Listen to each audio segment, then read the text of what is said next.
দল কেন্দ্রীয়ভাবে সিদ্ধান্ত নিয়েছে, যেখানে সারা দেশ একটা বন্যা প্লাবিত একটা বিষয়। এর আগে বৈষম্য ছাত্র আন্দোলনের ছাত্র জনতার যে আন্দোলনে যারা শহীদ হয়েছে এবং দেশের এই বর্তমান পরিস্থিতির আলোকে যেখানে মানুষের খাদ্যদ্রব্য নিত্য প্রয়োজনীয় জিনিসের মানুষের নাগালের বাইরে, সে দেশের এই সার্বিক অবস্থা বিবেচনা করে দল আমাদের সিদ্ধান্ত নিয়েছে যে আমরা একমাত্র মহান আল্লাহ রাব্বুল আলামিনের কাছে দোয়া করা, আল্লাহ তাআলা যেন এই সৃষ্ট যে সকল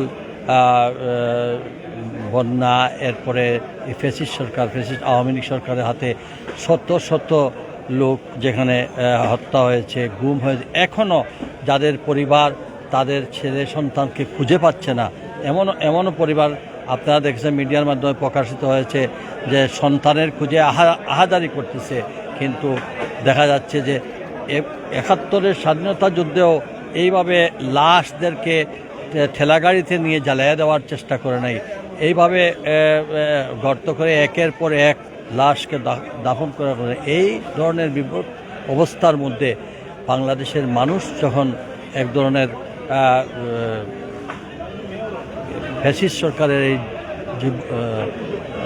মানে জগদ্দল পাথরের মতো যেভাবে চাপিয়ে বসেছিল জনগণের উপরে, স্টিমগুলো ছিল, এর থেকে বেরিয়ে আসার জন্য যারা শহীদ হয়েছে তাদের রুহের মাগফিরাত কামনা করা হয়েছে। যারা এখনও মৃত্যুর সঙ্গে পাঞ্জা লড়ছেন তাদের জন্য। পরিশেষে আমাদের দেশনেত্রী, আমাদের বিএনপির চেয়ারপারসন বেগম খালেদা জিয়ার সুস্থতা এবং আমাদের প্রয়াত তারেক রহমান, আরাফাত রহমানের যে মানে আমাদের অকাল মৃত্যুতে আমরা গভীর শোক প্রকাশ করছি। এবং একই সাথে আমাদের নেতা, বাংলাদেশ জাতীয়তাবাদী দলের ভারপ্রাপ্ত চেয়ারম্যান, আগামী দিনের রাষ্ট্রনায়ক, তার সুস্থতা এবং তার উপর যে ষড়যন্ত্র মিথ্যা মামলা দিয়ে এদেশের জনগণ থেকে তারা দূরে রাখা হয়েছে, সেখান থেকে যেন আমরা আইনি প্রক্রিয়ার মাধ্যমে আমরা দেশবাসী অপেক্ষা করতেছে তাকে দেশে ফিরিয়ে আনা, সেজন্য আমরা দোয়া। এবং আমাদের এই দলের প্রতিষ্ঠাতা চেয়ারম্যান শহীদ রাষ্ট্রপতি জিয়াউর রহমান সহ সারা বাংলাদেশের বর্তমানে এই বৈশ্বিক আন্দোলনে যারা শহীদ হয়েছে, যারা গুম হয়েছে এবং যারা এখন পর্যন্ত পঙ্গুত্ব বরণ করেছে, তাদের সকলের জন্য আমরা দোয়া করছি। এর জন্য আমরা এই আনুষ্ঠানিকতা না করে আমরা এবং বন্যার্ত মানুষের পাশে দাঁড়ানোর জন্য আমাদের সকল নেতাকর্মীদের প্রতি আমাদের দলের নেতা ভারপ্রাপ্ত চেয়ারম্যান জনাব তারেক রহমান দিক নির্দেশনামূলক পরামর্শ দিয়েছে, আমরা সেইভাবেই কাজ করে যাচ্ছি। ধন্যবাদ। আপনি এখন যেটা বলছেন মানুষের জন্য তাদের কাছে বিলিয়ে দিয়েছেন, আমরা সর্বশেষ আপনার কাছে একটু জানতে চাচ্ছি দেশের উদ্দেশ্যে আপনি একটু বলবেন কি? আপনি তো উপদেষ্টা আমাদের সিলেটে, এই আমাদের বর্তমান যে পরিস্থিতি সম্পর্কে বা আপনার দেশের উদ্দেশ্যে একটু বর্তমান পরিস্থিতি তো আপনারা জানেন যে একটা বৈরী আবহাওয়া থেকে মানুষ মুক্তি পেয়েছে এবং সেখানে আমাদের একটি অন্তর্বর্তীকালীন সরকার এসেছে। সেই সরকার এইসব দীর্ঘদিনের পুঞ্জীভূত যে সকল সমস্যা আছে এবং সমস্ত বাংলাদেশের সমস্ত প্রতিষ্ঠানগুলো যেখানে ধ্বংস হয়ে গেছে, যেখানে সেগুলোকে কাটিয়ে উঠতে তো একটু সময় লাগবে। সেই সময়ের জন্য আমরা আমাদের অবস্থান থেকে জনগণের স্বার্থে যতটুকু সহযোগিতা করা আমরা সরকারকে সেইভাবে সহযোগিতা করব। এবং পাশাপাশি আমরা মনে করি এই বিনির্মাণে আমাদের সকলকে সহযোগিতা করা, তার পাশাপাশি আমরা যেন কোনো ধরনের দুর্বৃত্তদের কবলে পড়ে আমাদের নিরীহ জনগণের উপর কোনো ধরনের হামলা বা কোনো ধরনের মামলা এই ধরনের এটা থেকে বিরত রাখা যায়। আমরা যারা প্রকৃত 17 বছরে মানুষকে নির্যাতন করেছে, নিষ্পীড়ন করেছে, যারা প্রকাশ্যে, তাদের বিরুদ্ধে আমরা কোনো ছাড় দেওয়া হবে না। কিন্তু যারা এই বর্তমান পরিস্থিতির আলোকে তার দুর্বিসন্ধিভাবে আমাদের তাদের ব্যক্তিগত স্বার্থে যেগুলা একে অপরের বিরুদ্ধে, এগুলা দায়ভার বিএনপি নেবে না।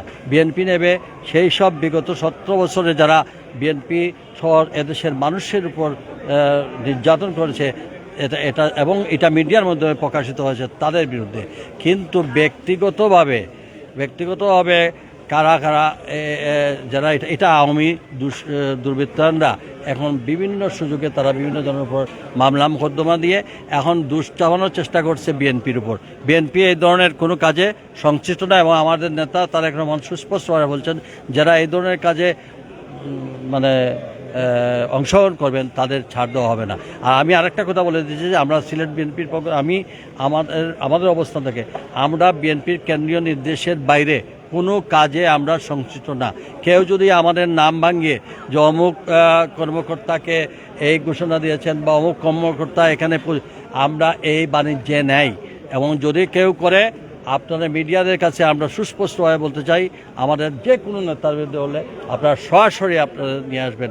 আমরা দেখছি সামাজিক যোগাযোগ মাধ্যমে বিভিন্ন অপপ্রচার চালানো হচ্ছে। এতে আমাদের ভাবমূর্তি আমাদের ইমেজ নষ্ট করার জন্য, আমাদের দলের ভাবমূর্তি নষ্ট করার জন্য তারা এক ধরনের গোষ্ঠী কাজ করছে। আমি আবার অনুরোধ করব যে এই সকল কাজে যারা আছেন দয়া করে এইসব দেশের স্বার্থে এই যে হাজার হাজার ছাত্র জনতা রক্ত দিল তাদের সঙ্গে বেইমানি করার চেষ্টা করবেন না। আর কেউ দালালি করলে তার দায়ভার তারা নেবেন।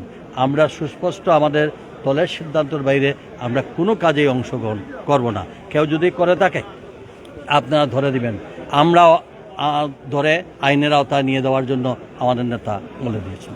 ধন্যবাদ। ধন্যবাদ।